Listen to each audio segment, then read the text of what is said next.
Hey there, and welcome back to Igua Zoo.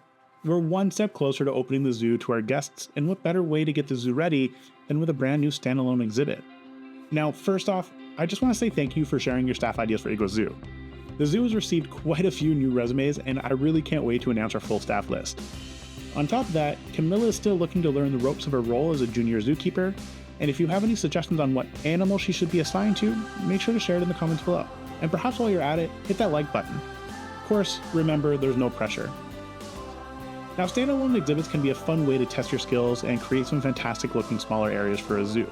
For this build, I'm looking to keep our focus on that lost temple in the forest theme, and after finishing struggling with the pathing and placing that habitat, it was really time for us to start working on the build. Now, I've opted to go for a nice corner display with a backdrop that's going to separate the exhibit from the Capybara Habitat.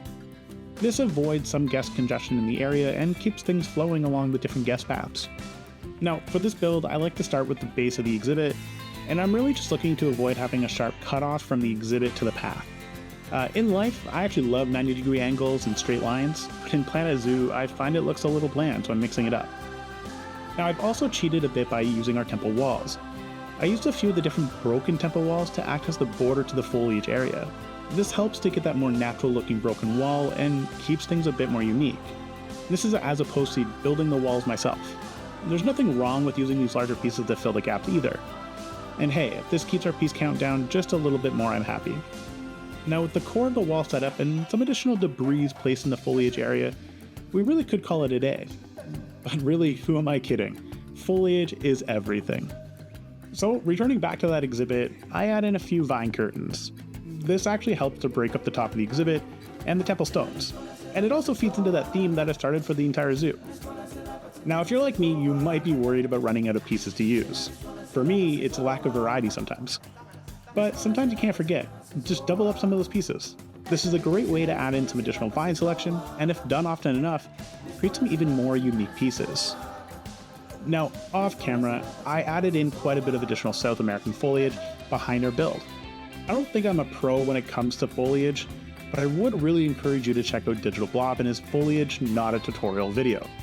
He actually does a great job at teaching tips and tricks on how to create more natural looking areas, and honestly, it really helped me with some of my builds, so something I definitely encourage. Now, I'm trying to keep in mind sightlines when it comes to building and working with my foliage palette.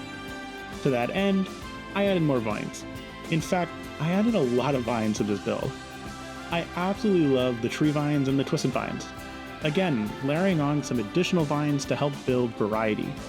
This is actually why we saved on that piece count when it comes to those walls. Now, I do want to warn you, I in no way consider myself a pro when it comes to building a Planet Zoo, which is why you see me move around a lot in my builds.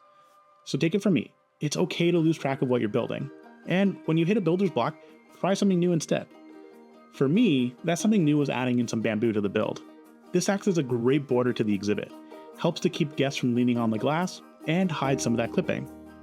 Adjusting the heights at random also gives it a more lived-in feel, which is always important.